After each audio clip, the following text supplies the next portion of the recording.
Here's my office, which doubles as my home. Nothing special, but what else would you expect of a former policeman turned private detective? No friends, no customers, unpaid bills, and loads of free time. Well, I do have one friend. My fish Felix in that old aquarium. For being my only friend, you'd think I'd clean his bowl more often. Detective Chase. Possibly. Who am I talking to? To a person willing to offer you a well-paid job. The details can be found in a blue envelope, which you should have received by now. I'll be waiting, Detective.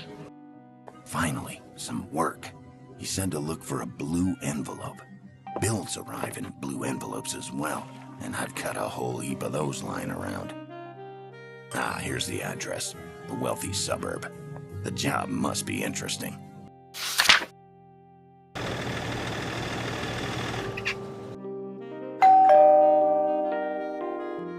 Detective Nick Chase.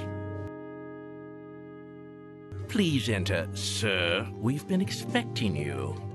The owner of this mansion must be doing well for himself. What's this about? What's going on?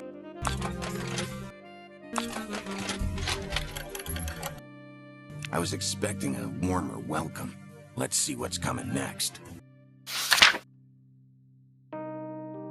Please excuse me. I had to assure myself of your competence. I've never seen someone solve my puzzle so quickly. It's quite remarkable. You've obviously got a lot of time on your hands. I hope you need me for more than solving a few door puzzles. Indeed I do. A unique manuscript from the pen of Leonardo has been stolen. Then let's get to work finding it. Seems like everything I found has no relevance to the case. A button lost by the slovenly chambermaid, a hair of the owner's prized purebred lab. But then, I found this blood. With the hope that it belongs to the culprit, I may have just found my first big lead. And in order to turn this lead into real evidence, I'll need a little bit of pure science. Dr. Morrison.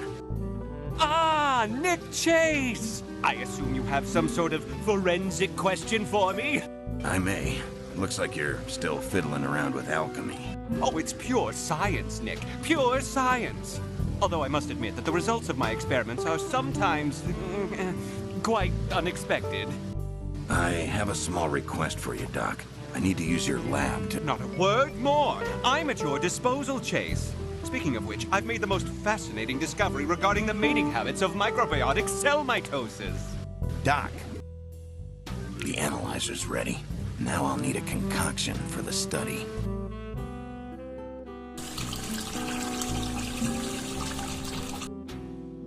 Actually, have you ever thought about changing your profession?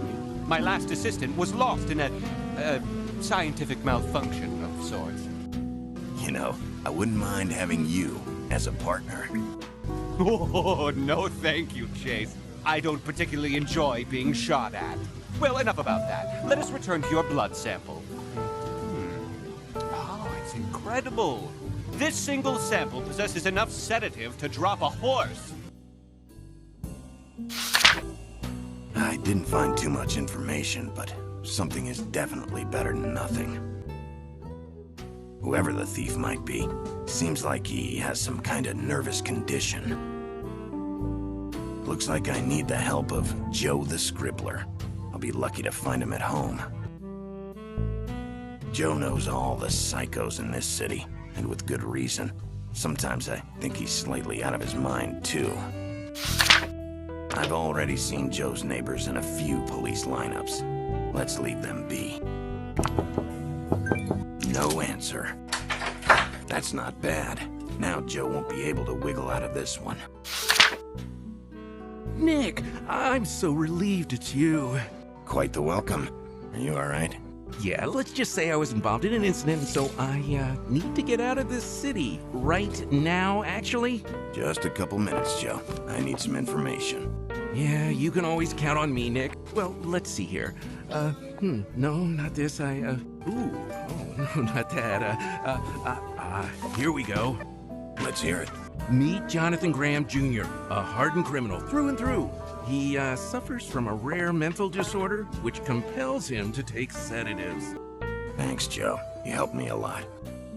There's one more thing. It's rumored that Graham set his sights on the treasury safe. Such an idea could only occur to a madman. I mean, the locks on the safes were based on the drawings of Leonardo himself. Impressive as always, Chase. Now, the story takes a serious turn. Jonathan Graham is a tough guy to find. Lucky for me, I know where his hangout is. People around here have taken to a place called the Golden Cats, a seedy hangout in the city center. Sounds like a fun place. Tracing these cats won't be any trouble. With this gadget in hand, one could even find the road to hell. A simple membership card to the Golden Cats is worth a fortune.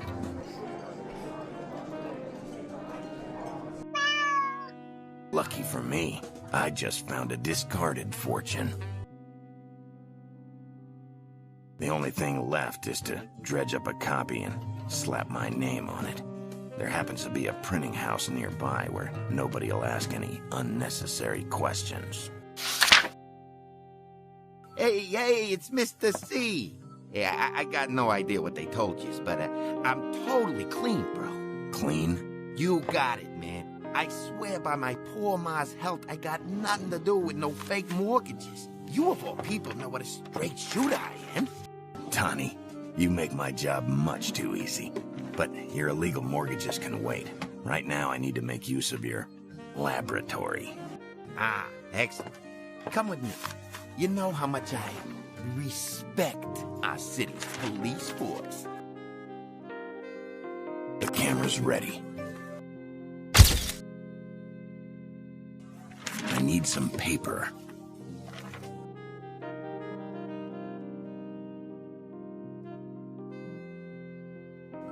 It's not too bad. Junior's not here. Could I have gotten some bad information? Detective Chase. Yeah? How did you know that? My name is Marianne Smith. You were making inquiries about Jonathan Graham Jr. You know the guy? We used to be friends, once he found himself in need of money. Lots of money. You gave it to him? I gave him my mother's locket. Graham pawned it to a moneylender. Someone named Frankie the Fatso. I see. Thanks for the tip. I'll keep an eye out for your locket as well. Since Joe hit the pavement, I'll have to turn to my only other source. My old boss. Major Mackenzie. Detective Chase. Well, now that the formalities are over, you can tell me why the hell you've shown your mug here again. You got another arrest you want to screw up for me? Those slugs were small time. We couldn't get our hands on the real culprit, the brains of the operation. Maybe. But you had your own score to settle, and you turned your back on us for the sake of some vendetta. Major Mackenzie! I'll be back to deal with you, Detective. Don't go anywhere. That was a lucky break, but Mackenzie will be back soon. I only have a couple of minutes to rummage through his stuff. The access code is changed every week. Mackenzie usually keeps it in a safe.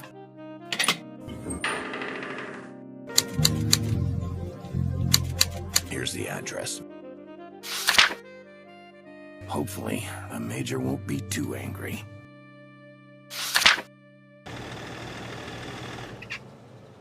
Wish I didn't have to enter through the front door.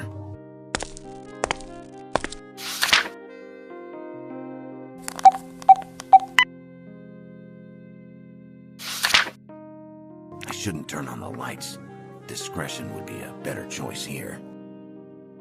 Something is seriously wrong with this painting.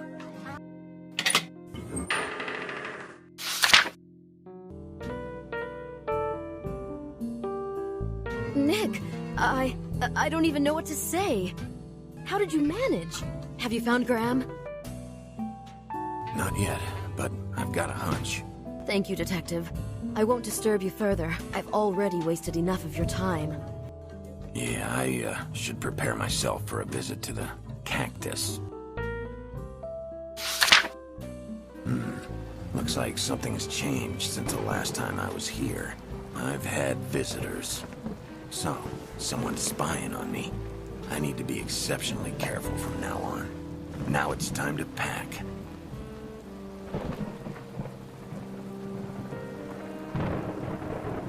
That's all. Now I can hit the road. Felix, you're staying here. It's still pretty early. No need to spoil his holiday yet. Let the boy have his fun. Room 3, please. That's my lucky number.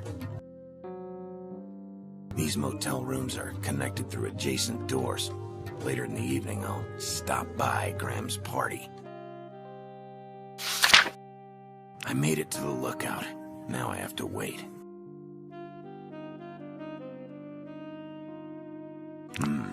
Quite the impressive wardrobe. I feel a draft. Wonder what's behind the wardrobe.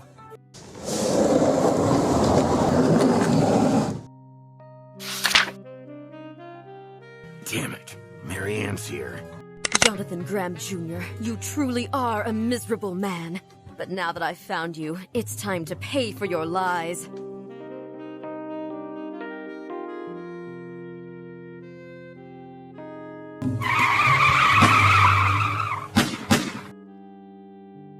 Idiot. Why did I tell her about the motel?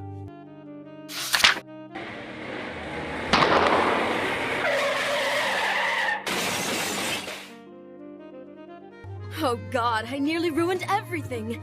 And you rescued me. Oh, it was horrible. That lunatic kept on chattering away about some empire and big fireworks. He's obviously gone mad. Empire?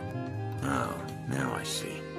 Mary Ann, we should celebrate your newfound salvation with a nice meal together. I've got some business to attend to first. Here, in the meantime, let me drive you back home. The Unfinished Empire Hotel. That nutcase chose a perfect place for his hideout. Cops? You disappoint me, Mr. Graham. What? I didn't call them. How'd they find us?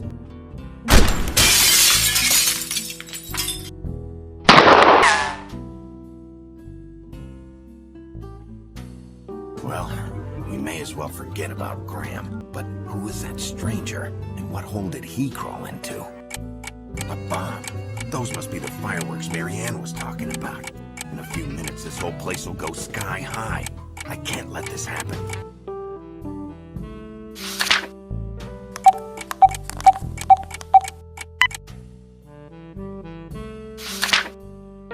Perfect, Detective. I knew I wasn't wrong about you. And as for payment, I suppose you'll be pleasantly surprised when you check the new status of your bank account. Thank you. The stolen manuscript was returned to its rightful place, but I think this case is far from finished. Jonathan Graham Jr. was merely a pawn. He stole the manuscript, but he was acting on someone's order. Whose order was it? And who was that cloaked stranger? There are still too many questions here. I'm listening. Nick, it's Mary. I thought you were going to invite me to dinner. Well played, Chase.